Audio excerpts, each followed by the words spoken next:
কক্সবাজারের চকরিয়া উপজেলার ডুলহাজরা এলাকায় যৌথ বাহিনীর অভিযানে সন্ত্রাসীদের হামলায় সেনাবাহিনীর কর্মকর্তা লেফটেন্যান্ট তাজনিম সারোয়ার নির্জন নিহত হয়েছে। এই ঘটনার বিস্তারিত তথ্য তুলে ধরে বিজ্ঞপ্তি দিয়েছে আন্তঃবাহিনী জনসংযোগ পরিদপ্তর ISPR। বিজ্ঞপ্তিতে জানানো হয়, মঙ্গলবার রাত ৩টায় গোয়েন্দার তথ্যের ভিত্তিতে চকরিয়া উপজেলার ডুলহাজারা ইউনিয়নের পূর্ব মাইজপাড়া গ্রামে ডাকাতির খবর পেয়ে চকরিয়া আর্মি ক্যাম্প হতে বাংলাদেশ সেনাবাহিনীর একটি দল সেখানে যায়।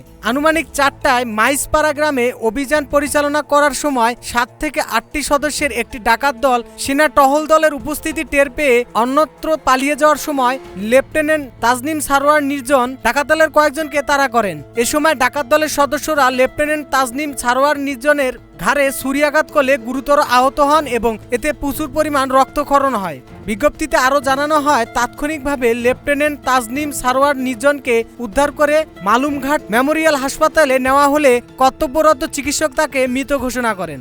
ঘটনাস্থল হতে ৩ জন ডাকাতকে আটক সহ একটি দেশীয় তৈরি বন্দুক, ৬ রাউন্ড গোলাবারুদ উদ্ধার করা হয়েছে।